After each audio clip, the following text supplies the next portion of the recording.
Are there any computers out there that cost $599 that are Windows, or there's just any computer that's $599 that's going to beat the value that you get from the Mac Mini M2?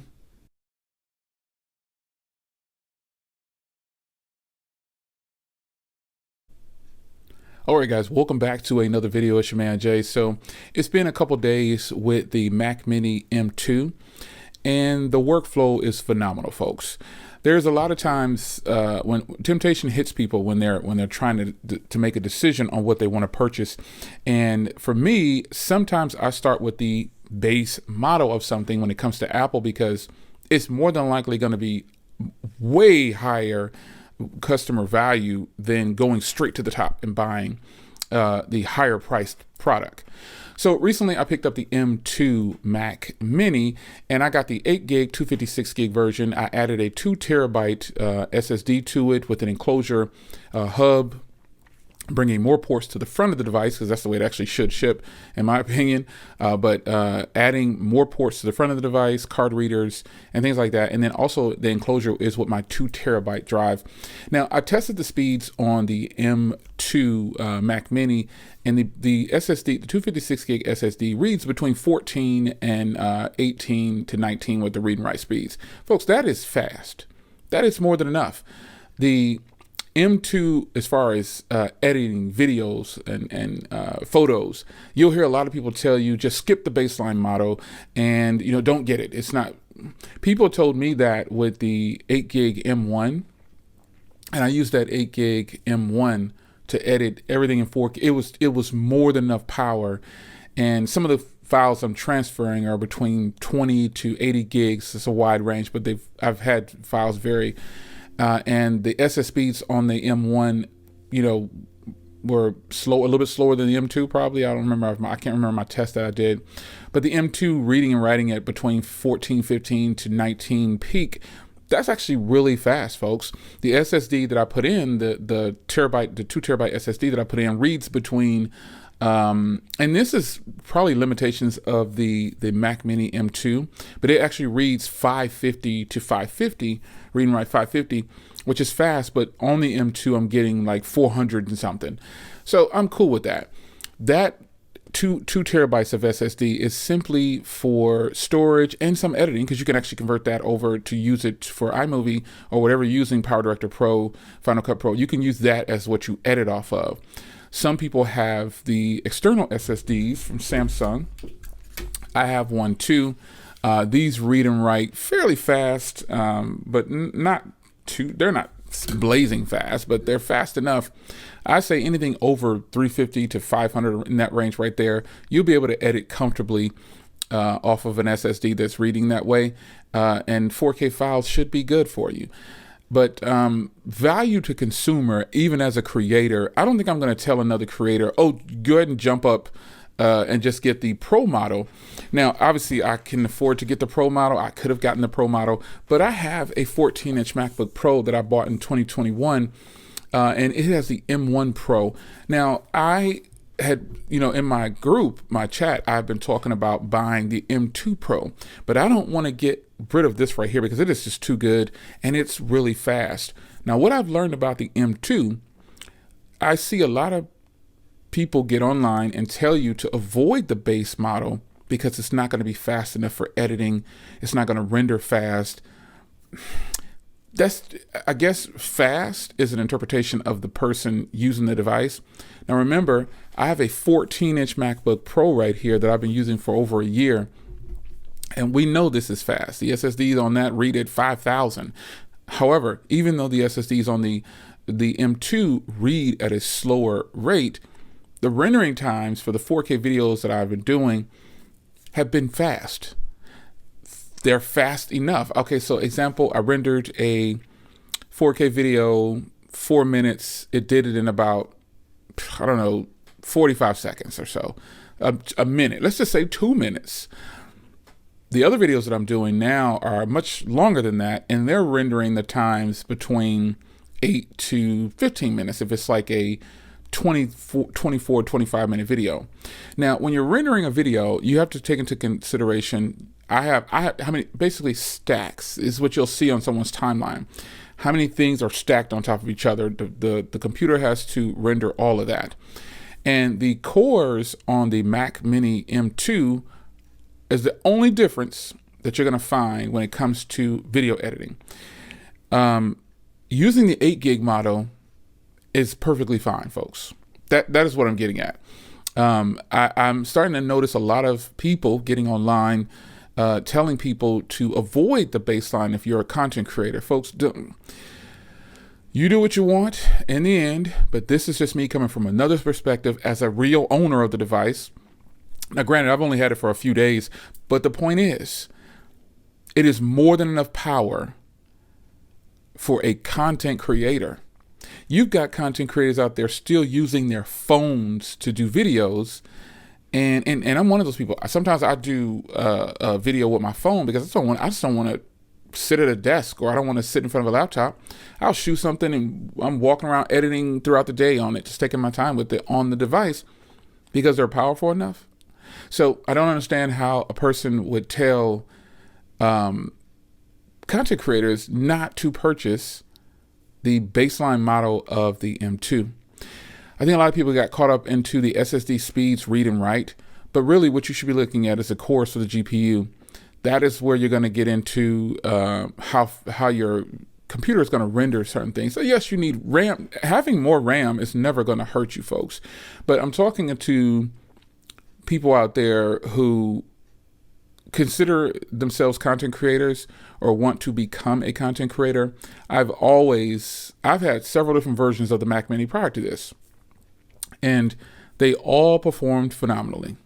They all edited and rendered just fine. I've had 5K iMacs, a lot. I've had several different versions of a Mac. And at the time of owning those Macs, those were the fastest, or the baselines of whatever. And they were really fast, folks. Those were good machines.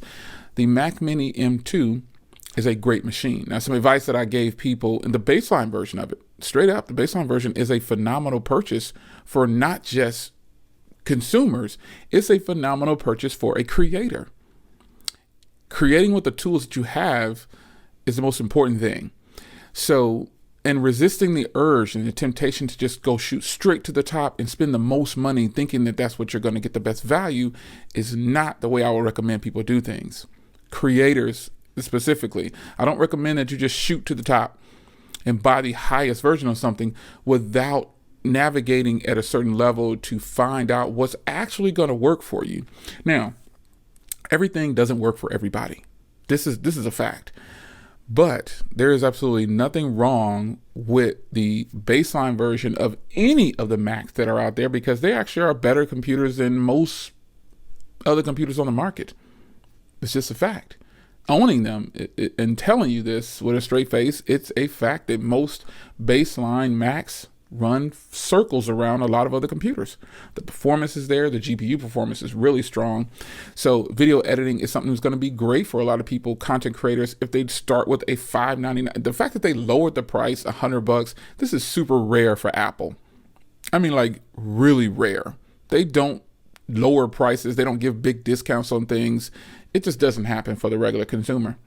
So my thoughts on the M2 at this point, I would tell creators, I would tell regular people, the M2 8 gig, 256 gig is one of the best purchases. First of all, the Mac Mini has always been one of the best purchases of any computer on the market to date. It's just one of the best. So if you're considering purchasing the Mac Mini M2, I like to give options. I just don't want to tell a person, go shoot to the top, like I said before. I've already put it out there. You can add 4 terabytes to the M2 via enclosure and external SSD, and don't buy it from Apple. You know, I mean, that's a total ripoff. But some people will still say, oh, the speeds write slower.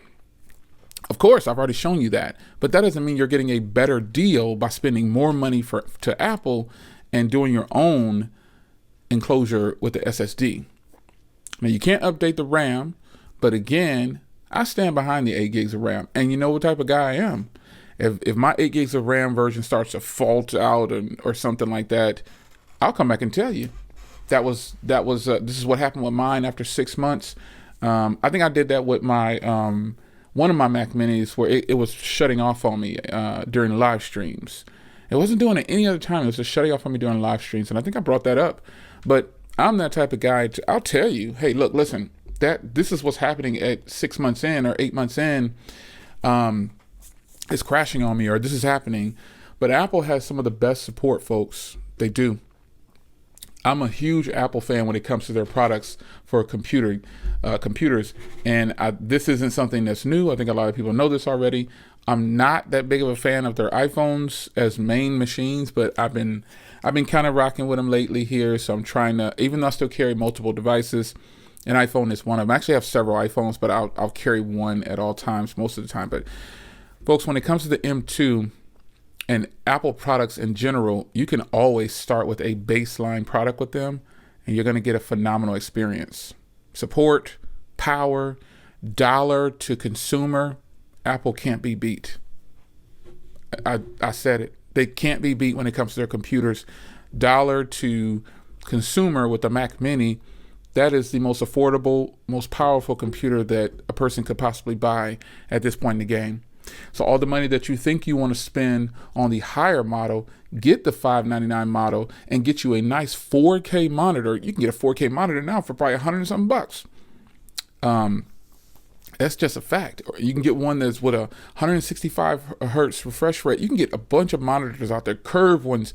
You can get a fantastic monitor, the Mac Mini $599 version. Upgrade your own with SSD or whatever you want to do. You can spend probably $800 or so, and have a full-blown powerful computer in your office that's going to last you for some years to come. That is rare with Windows computers. It is rare. This your man Jay, the M2 8 gig 256 gig model. That's what I recommend to people. Everybody's going to have their recommendations. Creators are going to recommend things to you. Yeah. And people are might try to sell you on, oh, it reads slower, or you get the slower SSD, you're gonna need more RAM. You've got to try it first and actually use it for some time. That's what you have to do in order to get the real world tests. The real world tests don't come with me giving you a video like this 3 days later and then telling you this is stamp the seal, this is the best computer out there, don't buy anything else. But as of right now, I think that's the best value that I could tell you about to get. But the real world tests come from me using my computer for over a year and then reporting back like I do. I've got some computers that I've reported back to you 3 years later that I actually still use, my Chromebook, my Pixelbook. And I've had this 14-inch for over a year, and it's still going strong. There's absolutely no reason for me to upgrade to the M2 Pro. But if I do go up, I want to go up to the 16-inch version to see. I went and checked it out before I get out of here. I went and checked out the 16-inch model, and it's not that much heavier. This is actually pretty heavy right here for a 14-inch. It's nice. I'm getting the same thing with the 16-inch. I'm just getting a bigger screen. I get that some extra features. I can't think of that one feature, that high extreme mode or whatever on the 16-inch version. I believe that's an option. And then I'm getting much more powerful speakers too. So what do you think about Windows computers baseline versus the Mac Mini M2? Are there any computers out there that cost $599 that are Windows, or there's just any computer that's $599 that's going to beat the value that you get from the Mac Mini M2 baseline model? Let's talk about it in the comments. It's your man Jay. Creators, I'm telling you, that's more than enough. That I feel it's more than enough, especially if you're using a phone. And quick note here: creators who still use a phone to create and like edit on, you'd be in love with the Mac Mini M2. The M1, you'd be in love with it. You'd love any of those. It'll render so fast for you. You'd be in shock. You feel like you're just not catching up, even though that's like 2019 or something like that with the M1s. I don't remember, but Point is, folks, the M2 8 gig, 256 gig model, I feel it's more than enough. What do you think? Do you own one? Or are you just reading the comments and just telling me what somebody else said? Or did you buy one and immediately return it because you saw, oh, the SSBs read only at 16 to 19 or 15 to 19. I'm going to need 4,000 to read. I need all these GPUs without actually using it. What are your thoughts on that? It's your man Jay. I'll see you next video, and I will follow up again with another discussion on the M2 once I've had it for a while, or if anything changes. I'll see you in the next one. Take care.